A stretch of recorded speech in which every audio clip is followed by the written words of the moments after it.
So hello everyone, here I am your friend advocate Anush Sharma and welcome back to the all। तो आज की इस video में हम सेम टॉपिक को पढ़ना कंटिन्यू करेंगे जो हमने शुरू किया था लास्ट वीडियो में।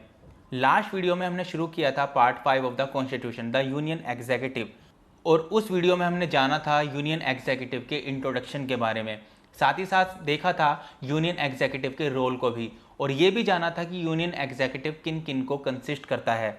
और आज की इस वीडियो से हम शुरुआत करने वाले हैं इन सभी को एक एक करके डिटेल में पढ़ना। तो आज की ये वीडियो होने वाली है प्रेसिडेंट के बारे में। अगर अभी तक आप लोगों ने हमारे इस चैनल को सब्सक्राइब नहीं किया है तो प्लीज़ इस चैनल को सब्सक्राइब कर लीजिए ऐसी ही इन्फॉर्मेटिव वीडियो सबसे पहले देखने के लिए। तो आज की ये वीडियो जो कि होने वाली है प्रेसिडेंट के बारे में, इस वीडियो में हम जानेंगे प्रेसिडेंट से जुड़े कुछ बहुत ही ज़रूरी बातों को कि क्या क्वालिफिकेशन होनी चाहिए एक प्रेसिडेंट बनने के लिए, उनकी ऑफिस की टर्म क्या होती है, इलेक्शन का क्या तरीका होता है, किस तरीके से प्रेसिडेंट का इलेक्शन किया जाता है, और देखेंगे इम्पीचमेंट ऑफ प्रेसिडेंट को भी। एक और चीज़ है जो कि है पावर्स ऑफ द प्रेसिडेंट, लेकिन उसके बारे में हम पढ़ेंगे एक और नेक्स्ट वीडियो में। तो इस वीडियो में हम सिर्फ इम्पीचमेंट तक ही पढ़ेंगे। तो चलिए वीडियो को शुरू करते हैं। तो सबसे पहले दिया गया है कि ये जो टॉपिक है प्रेसिडेंट ऑफ इंडिया, ये कहाँ पर दिया गया है। ये मेंशन है आर्टिकल 52 से 62 तक।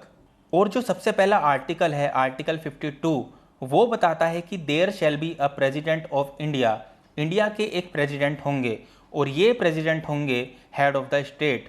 और प्रेसिडेंट इस देश के, इंडिया के फर्स्ट सिटीजन होते हैं। देश के सबसे पहले नागरिक प्रेसिडेंट ही होते हैं। इसके बाद आर्टिकल 53 बताता है कि प्रेसिडेंट की एग्जीक्यूटिव पावर के बारे में, और कौन सी एग्जीक्यूटिव पावर, जो यूनियन की एग्जीक्यूटिव पावर है उसके बारे में। और प्रेसिडेंट हमारी सभी डिफेंस फोर्सेस के सुप्रीम कमांडर होते हैं। तो अब इसके बाद हम देख लेते हैं कि एक प्रेसिडेंट बनने के लिए क्या क्या क्वालिफिकेशन ज़रूरी हैं। तो सबसे पहले तो वो एक इंडियन सिटीजन होने चाहिए, और प्रेसिडेंट बनने के लिए ये भी ज़रूरी है कि उस व्यक्ति की एज कम से कम 35 ईयर्स कंप्लीट होनी चाहिए, 35 ईयर्स या फिर उससे ज़्यादा। और एक प्रेसिडेंट बनने के लिए ये भी ज़रूरी है कि एक लोकसभा मेंबर बनने के लिए जो भी चीज़ें ज़रूरी हैं वो सभी कंडीशंस वो फुलफ़िल करते हों। मतलब लोकसभा मेंबर बनने के लिए जो भी क्वालिटीज़ चाहिए वो सभी क्वालिटीज़ उस व्यक्ति में होनी चाहिए। लेकिन इसका मतलब ये नहीं है कि वो लोकसभा मेंबर हों, लोकसभा के मेंबर वो नहीं होनी चाहिए। सिर्फ जो क्वालिटीज़ ज़रूरी है एक लोकसभा मेंबर बनने के लिए, सिर्फ वो क्वालिटीज़ उनके पास होनी चाहिए। और ऐसा व्यक्ति कोई ऑफिस ऑफ प्रॉफिट होल्ड ना करता हो, ये भी ज़रूरी है, चाहे सेंट्रल गवर्नमेंट में, स्टेट गवर्नमेंट में या फिर किसी भी दूसरी पब्लिक अथॉरिटी में कोई ऑफिस ऑफ प्रॉफिट नहीं होना चाहिए। लेकिन इसकी कुछ एग्जम्पशंस भी दी गई हैं कि अगर कोई एक्टिंग प्रेसिडेंट है, कोई वाइस प्रेसिडेंट है यूनियन का, या फिर किसी स्टेट के गवर्नर हैं, या फिर किसी स्टेट या यूनियन में मिनिस्टर हैं, तो इन सब कंडीशन में ऑफिस ऑफ प्रॉफिट नहीं माना जाएगा। और एक प्रेसिडेंट के इलेक्शन में खड़े होने के लिए ये भी ज़रूरी है कि उस व्यक्ति को 50 इलेक्टर्स एज प्रपोजर और 50 सिलेक्टर्स एज सेकेंडर्स का सपोर्ट होना चाहिए। मतलब टोटल 100 इलेक्टर्स का सपोर्ट होना चाहिए इलेक्शन में खड़े होने के लिए। तो चलिए अब हम देखते हैं कि प्रेसिडेंट के लिए इलेक्शन किस तरीके से किया जाता है। तो देखिए, प्रेसिडेंट के लिए कोई डायरेक्ट इलेक्शन नहीं होता है, इनको डायरेक्ट तरीके से नहीं चुना जाता है, इनको इनडायरेक्ट तरीके से चुना जाता है। वो इसीलिए क्योंकि हम जिन एमपीज़ और एमएलएस को वोट देकर चुनते हैं वही लोग प्रेसिडेंट के लिए वोट करते हैं और प्रेसिडेंट को चुनते हैं। और जो ग्रुप प्रेसिडेंट के लिए वोट करता है उस ग्रुप को कहा जाता है इलेक्टरल कॉलेज, और ये इलेक्टोरल कॉलेज ही प्रेसिडेंट को वोट देकर चुनता है। तो अब हम देख लेते हैं कि इस इलेक्टोरल कॉलेज में कौन कौन आता है। तो इसमें आते हैं लोकसभा और राज्यसभा के इलेक्टेड मेंबर्स, स्टेट की लेजिस्लेटिव असेंबलीज के इलेक्टेड मेंबर्स, और साथ ही साथ जो दिल्ली और पौंडीचेरी है यूनियन टेरिटरीज, इनकी भी लेजिस्लेटिव असेंबलीज के इलेक्टेड मेंबर्स। लेकिन इसमें भी कुछ मेंबर्स ऐसे हैं जो लोग प्रेसिडेंट इलेक्शन में पार्ट नहीं ले सकते हैं। कौन लोग हैं वो, आइए जानते हैं। तो सबसे पहले है कि जो लोकसभा और राज्यसभा के नॉमिनेटेड मेंबर्स हैं, जैसे कि 2 मेंबर्स जो हैं वो लोकसभा में होते हैं नॉमिनेटेड, और 12 मेंबर्स ऐसे हैं राज्यसभा में जो नॉमिनेटेड होते हैं, वो लोग प्रेसिडेंट इलेक्शन में पार्ट नहीं ले सकते हैं। इसके बाद है कि जो स्टेट लेजिस्लेटिव असेंबलीज के नॉमिनेटेड मेंबर्स होते हैं वो भी प्रेसिडेंट इलेक्शन में हिस्सा नहीं ले सकते हैं। और सबसे लास्ट में है कि जो यूनियन टेरिटरीज हैं दिल्ली और पौंडीचेरी, इनकी भी लेजिस्लेटिव असेंबलीज के नॉमिनेटेड मेंबर्स इलेक्शन में पार्ट नहीं ले सकते हैं। अब हम बात करते हैं इलेक्शन के मेथड की। तो जो प्रेसिडेंट का इलेक्शन है वो होता है एक proportional representation single transferable vote के द्वारा, वो भी सीक्रेट बैलेट सिस्टम के थ्रू। एक ऐसा बैलेट सिस्टम जिसमें दूसरे व्यक्ति को पता ना चले कि आपने किसको वोट दिया है। और ये प्रोपोर्शनल रिप्रेजेंटेशन सभी इंडिपेंडेंट कैंडिडेट और माइनॉरिटी पार्टीज़ को रिप्रेजेंटेशन का चांस देता है। इस इलेक्शन को सिंगल वोट सिस्टम के थ्रू किया जाता है, जिसमें एक वोटर को सिर्फ एक बार वोट देने का अधिकार होता है। लेकिन कई जगह स्टेट टू स्टेट जो एमएलएज हैं उनका वोट वरी कर जाता है, लेकिन जो एमपीज़ हैं उनका वोट हमेशा कांस्टेंट ही रहेगा। आगे है कि जो एमपीज़ और एमएलएज हैं उनका वोट बैलेंस बनाए रखने के लिए क्या किया जाता है ताकि उनके बीच में जो वोट बैलेंस है वो मेंटेन रहे। जो एमपीज़ के वोट की वैल्यू है उसको इक्वल माना जाता है एमएलएज के वोट की वैल्यू से।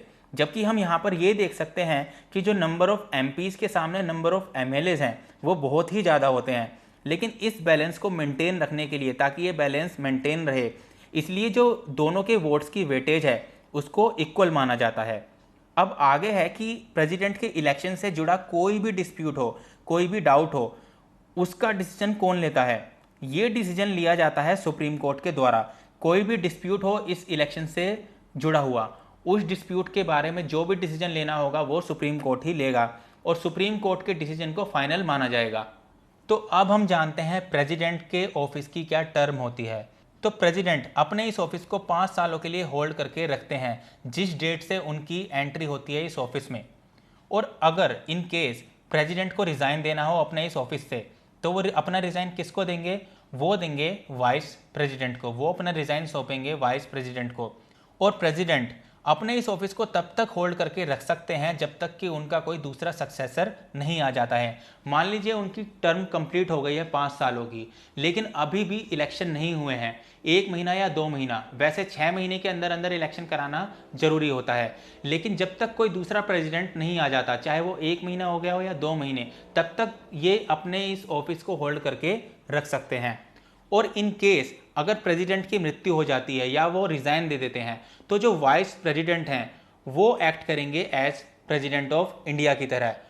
और अगर प्रेसिडेंट और वाइस प्रेसिडेंट दोनों ही अवेलेबल नहीं है, दोनों की ही सीट वैकेट है, तो जो चीफ जस्टिस ऑफ इंडिया हैं वो एक्ट करेंगे प्रेसिडेंट की तरह। और अगर चीफ जस्टिस ऑफ इंडिया भी अवेलेबल नहीं है तो सुप्रीम कोर्ट के जो सीनियर मोस्ट जज हैं वो एक्ट करेंगे प्रेसिडेंट की तरह। और ऐसी सिचुएशन में अगर प्रेसिडेंट को उनके ऑफिस से रिमूव करवाना हो तो वो किस तरह से रिमूव किए जा सकते हैं? बाय इम्पीचमेंट, जो कि हम अभी आगे पढ़ेंगे। चलिए अब हम बात करते हैं प्रेसिडेंट की इम्पीचमेंट की। इम्पीचमेंट ऑफ द प्रेसिडेंट, कि प्रेसिडेंट की इम्पीचमेंट किस तरीके से की जाती है। तो ये डील करता है आर्टिकल 61 से।